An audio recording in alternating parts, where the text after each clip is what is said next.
India की सभी बड़ी खबरों की टॉप हेडलाइंस। आज इंडिया के मार्केट्स और कंपनीज में काफी मूवमेंट दिखने को मिला। सबसे पहले बात करते हैं इंडियन आईटी स्टॉक्स की। आईटी शेयर्स 5 से 7% तक गिर गए क्योंकि एंथ्रोपिक्स ने एआई प्लगइन लॉन्च किया है, जिससे इन्वेस्टर्स को डर है कि फ्यूचर में ऑटोमेशन बढ़ने से आईटी कंपनीज को ज्यादा मैन पावर बेस्ड सर्विसेज की जरूरत कम हो सकती है। लेकिन अच्छी न्यूज ये है कि इंडिया की सर्विस सेक्टर स्ट्रांग बन रहा है। जनवरी में एचएसबीसी सर्विसेज पीएमआई 58.5 पर पहुंच गया, जो ये दिखाता है कि डिमांड, न्यू बिजनेस और टेक्नोलॉजी इन्वेस्टमेंट काफी स्ट्रांग है। एचएएल हिंदुस्तान एरोनॉटिक्स लिमिटेड के शेयर्स 8% से ज्यादा गिर गए क्योंकि company next gen fighter jets का प्रोजेक्ट्स के लिए शॉर्टलिस्ट नहीं हुई। इसी रेस में एलएनटी, टाटा एडवांस सिस्टम्स और भारत फॉर्ज आगे निकल गए। टेक फ्रंट पे एक पॉजिटिव अपडेट ये है कि अल्फाबेट गूगल इंडिया में अपनी प्रेजेंस बढ़ाने का प्लान कर रहा है, स्पेशली बेंगलुरु में। इससे इंडिया में जॉब्स और टेक इकोसिस्टम को बूस्ट मिल सकता है। फाइनेंस और कॉर्पोरेट अर्निंग्स की बात करें तो बजाज फिनसर्व का रेवेन्यू 24% ग्रो हुआ, लेकिन प्रॉफिट ऑलमोस्ट फ्लैट रहा।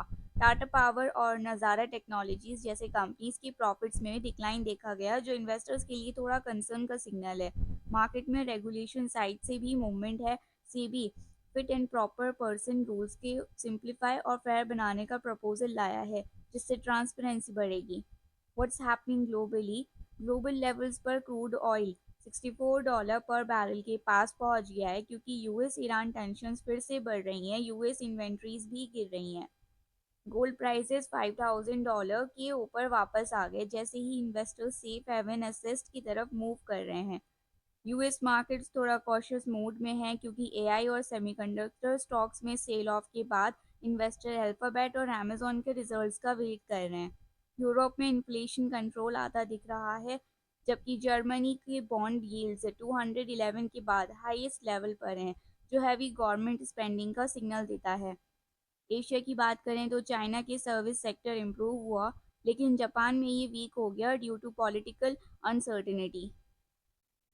Y coming days are important. आने वाले दिनों में भारतीय Airtel, LIC, IOC, Tata Motors, Hero Motor Corp जैसे बड़े कंपनीज के रिजल्ट्स आने वाले हैं। साथ ही आरबीआई और ग्लोबल सेंट्रल बैंक्स के पॉलिसी डिसीजंस, इन्फ्लेशन डेटा और जीडीपी नंबर्स मार्केट्स की नेक्स्ट डायरेक्शन डिसाइड करेंगे। अपकमिंग डेज के अंदर इवेंट्स और क्वार्टरली रिजल्ट्स और कॉर्पोरेट एक्शंस जो होने वाले हैं। 5 फरवरी 2026 को भारतीय Airtel, Life Insurance Corporation of India, Indian Oil Corporation, Tata Motors Passenger Vehicles, Hero Motor Corp, Max Health Care, Mazagon Dock Ship Builder, Hitachi Energy India, Suzlon Energy, Hindustan Copper, Godrej Properties, Page Industries और Physics Wallah. ये video सिर्फ educational purpose के लिए है। Stock recommendation या bank advice नहीं है। कोई भी इन्वेस्टमेंट डिसीजन लेने से पहले एक सर्टिफाइड फाइनेंशियल एडवाइजर से कंसल्ट करें। अगर आपको ये वीडियो हेल्पफुल लगा तो लाइक करें, शेयर करें और चैनल को सब्सक्राइब करें। Thanks for watching.